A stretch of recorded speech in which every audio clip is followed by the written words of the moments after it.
He stood beside me for years, smiled in my face every day, and still betrayed me in the worst way possible.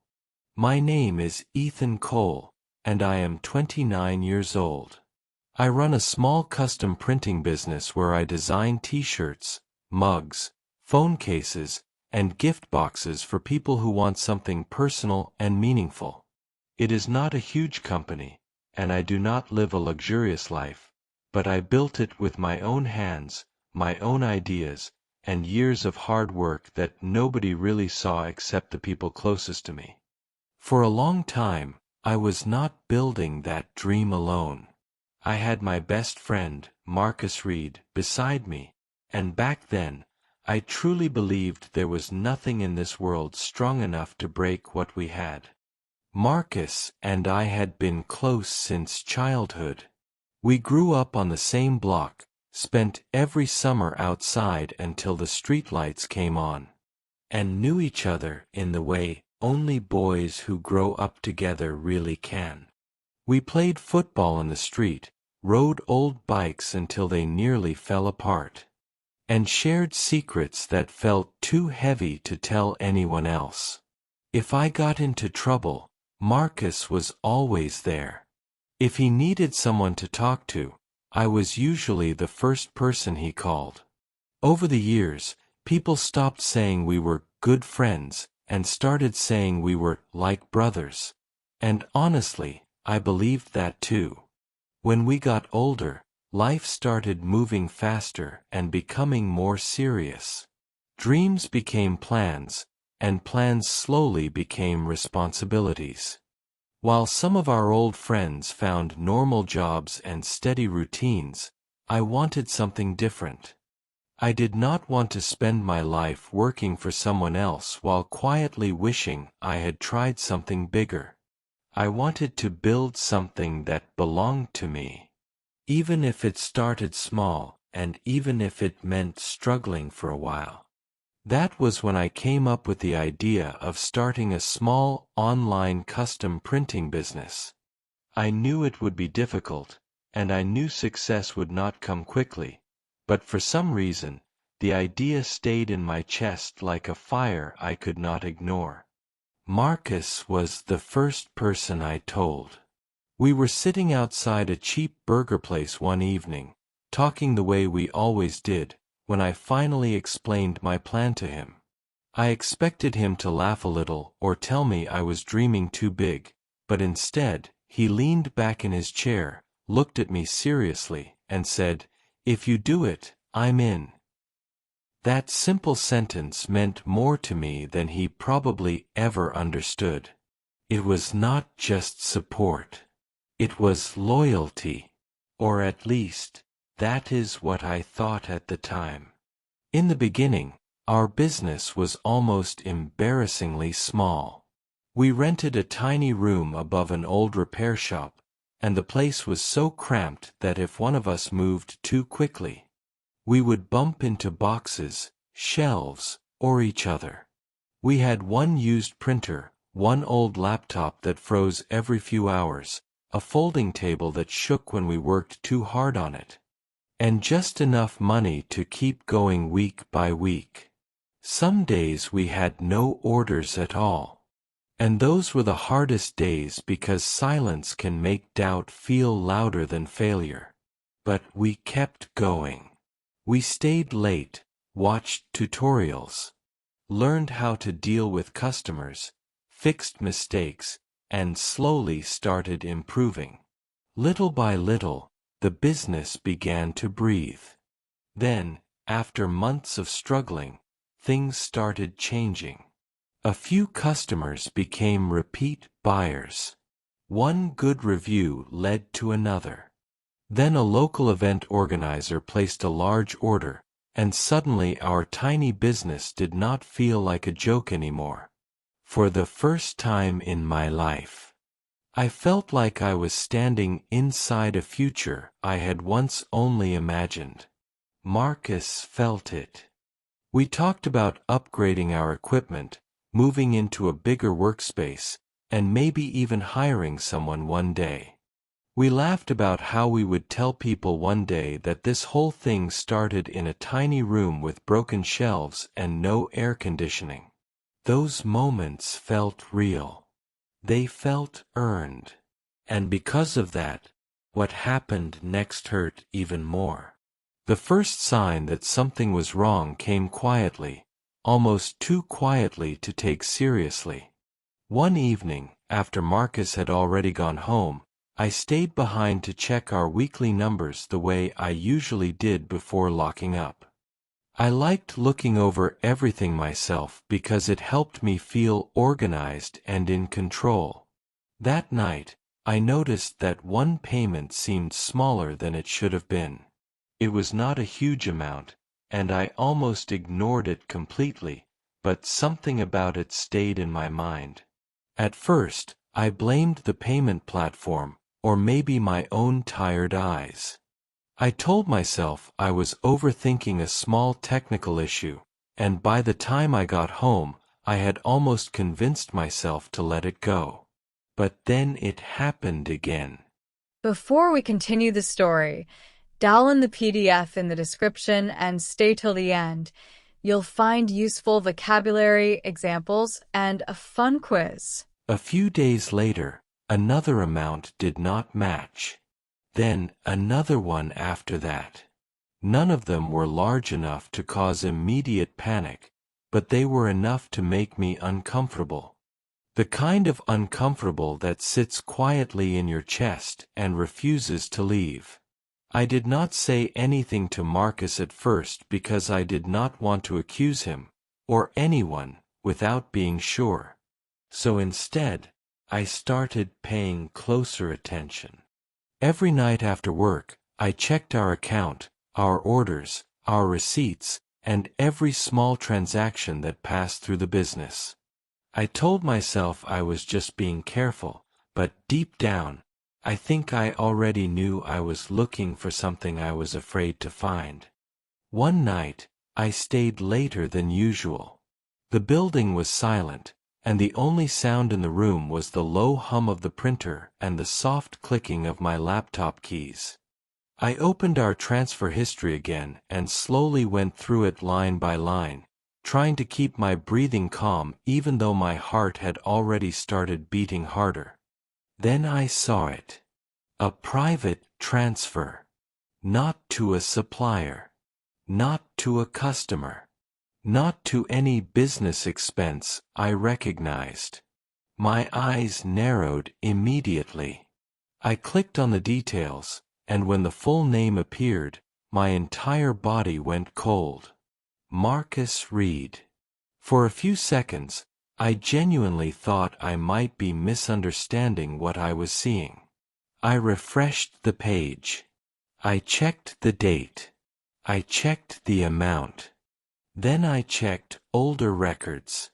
And that was when the truth became impossible to deny. There was not just one transfer. There were several. Small amounts, spread out over time. Taken carefully enough that they could easily be missed if someone was not looking too closely. My chest tightened so hard it almost hurt.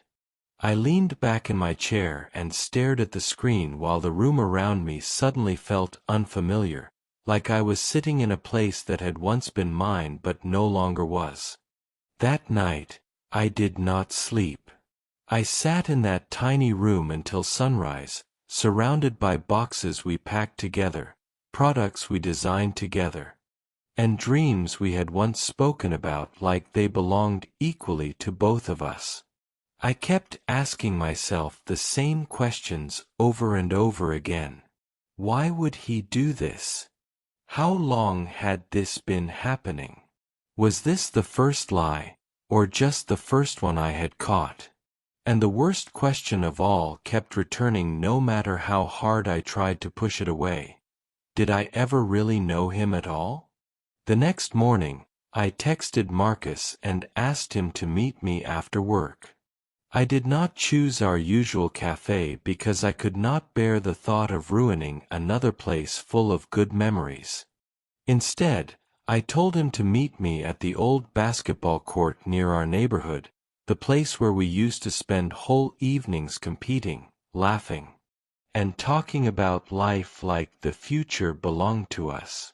When I arrived, he was already there, bouncing an old basketball in one hand with that same relaxed energy he always had. The moment he saw my face, though, his smile faded just a little. "You okay?" he asked. I looked at him for a long second before answering. "Not really." He stopped bouncing the ball. "What happened?" I did not waste time.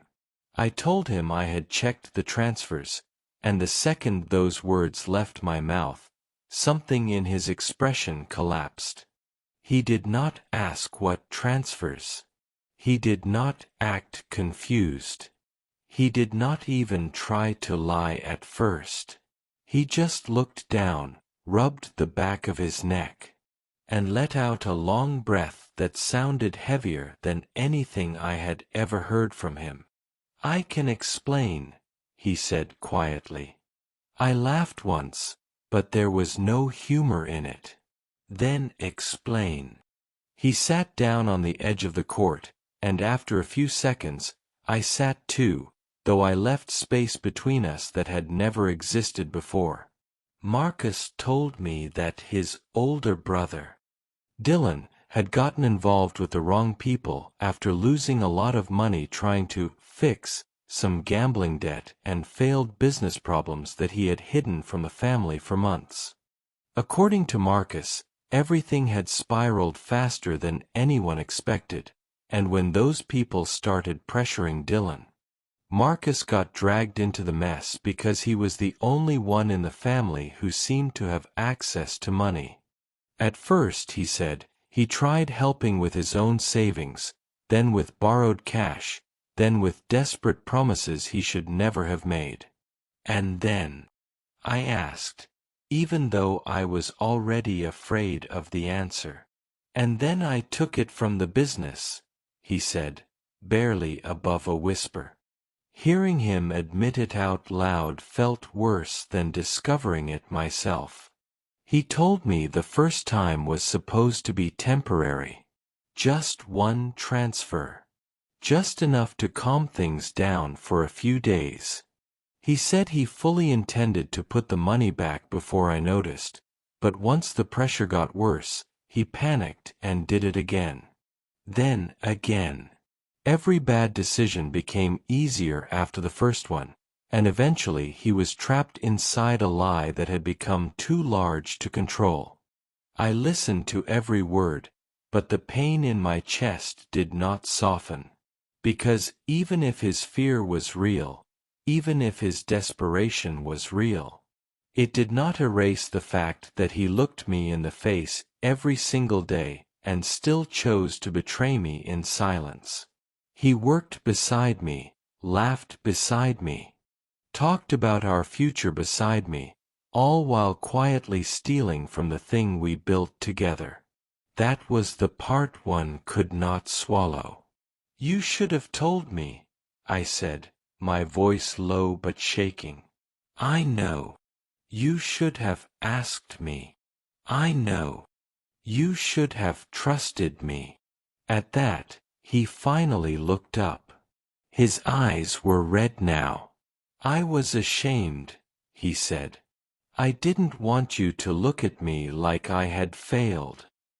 I stared at him, feeling something inside me crack even deeper. "So instead, you made sure I'd look at you like a thief." He closed his eyes after that, and for a moment, neither of us spoke. But the worst part was still coming. When I asked whether the situation was over now, Marcus hesitated for just a second too long, and that was enough to make my stomach drop. I asked him directly if there was more he was not telling me, and at first he denied it, but I could already see fear moving across his face in a way that told me I was closer to the truth than he wanted. Eventually, He admitted that the people his brother owed money to had started asking questions about where Marcus worked, how much money came through the business, and whether there was more available if needed. The moment he said that, the entire situation changed. It was no longer only about betrayal, stolen money, or broken trust. It was now about danger. Real danger. Not just to him, but to me too. To the business. To my future. To everything I had worked for. I stood up immediately and walked a few steps away because I honestly felt like I could not breathe. My anger was no longer only personal. It had become fear. "You brought this into my life without telling me," I said, turning back toward him. "I was trying to fix it," he said. "No," I snapped. "You were hiding it. And that was the truth neither of us could avoid anymore." That night, I sat alone in the workspace again, staring at the walls, the printer, the shelves, and all the little pieces of a life I had spent years trying to build. I thought about reporting him. I thought about cutting him off forever. I thought about helping him. I thought about walking away from everything. My mind moved in circles until the sky outside began to brighten, and by morning, one truth had finally become clear to me. If I protected his lies, I would only become another part of the problem. So I called him. When he answered, his voice sounded tired and scared. I told him to meet me immediately. When he arrived, I looked him in the eyes and said the one thing he clearly did not want to hear. "I'll help you," I said, "but only if we do this the right way." His face changed slightly. "What does that mean?" "We go to the police." For a moment, he looked like he had stopped breathing. "No," he said instantly. "No, Ethan, I can't do that." "Yes, you can," I replied. "Because if you keep hiding, this only gets worse." He started pacing, running his hands through his hair like he was trying to escape his own thoughts. He said they might come after his brother, that they might threaten his family, that going to the police could make everything explode. And maybe some of those fears were real. But the truth was even simpler than that. Fear had already controlled every decision he had made, and every time he followed it, things only became more dangerous. Eventually, after a long silence, he agreed. We went together that same day.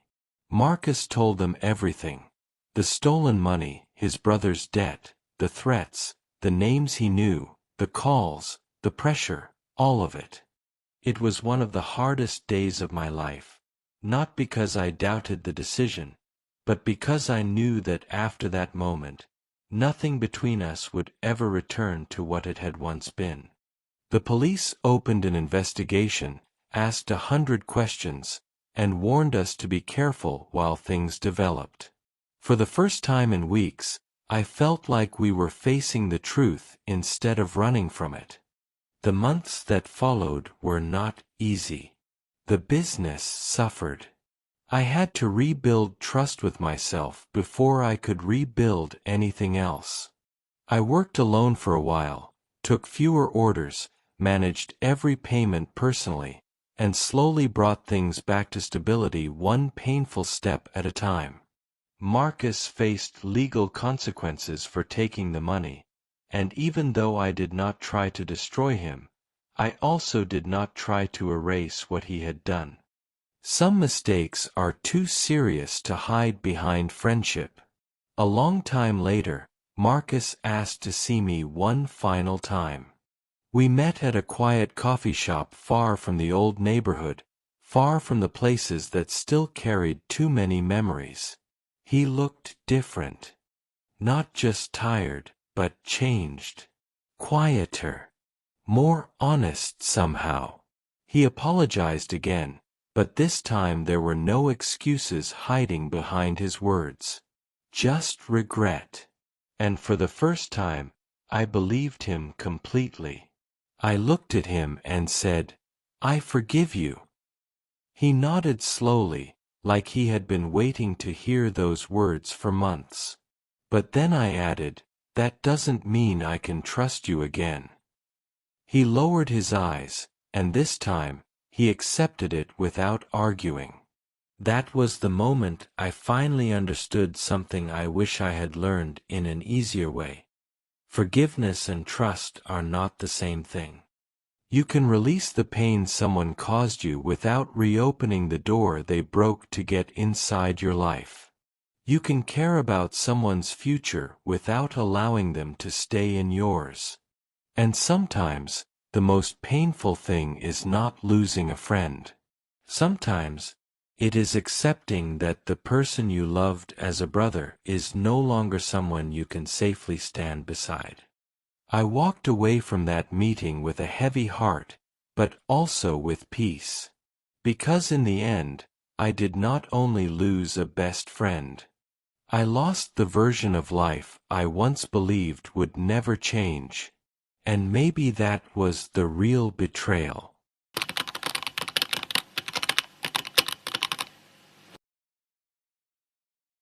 In this section, I'll show you some important words from the story, their meanings, and a simple example to help you understand and use them. Lie. The word lie means something false that a person says or hides from others. For example, one lie can destroy a strong friendship. Loyalty.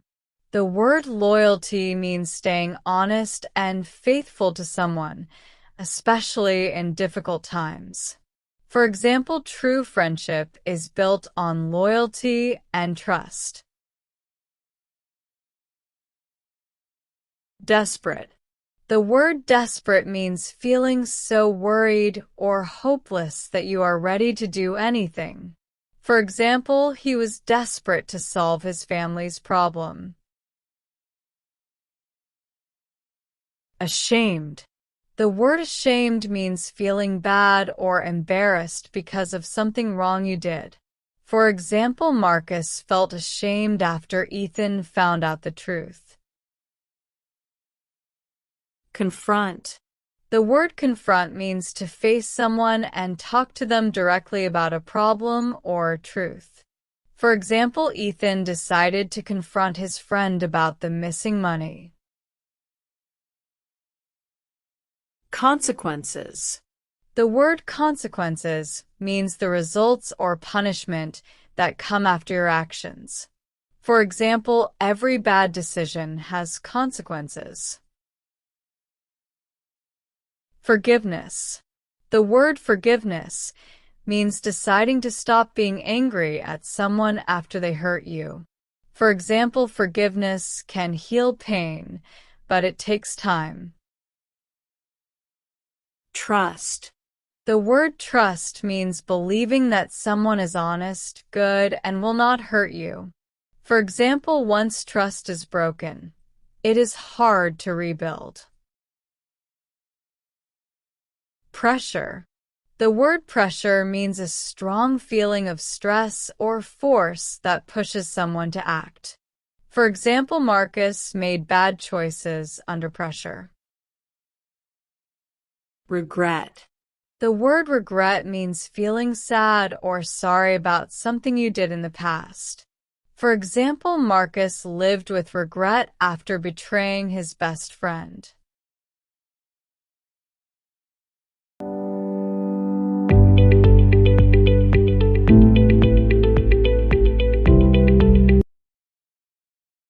What does loyalty mean? A. Anger. B. Faithfulness. C. Fear. D. Trouble. The answer is B. Faithfulness. What does ashamed mean? A. Proud. B. Embarrassed. C. Excited. D. Honest. The answer is B. Embarrassed. What does regret mean? A. Sadness.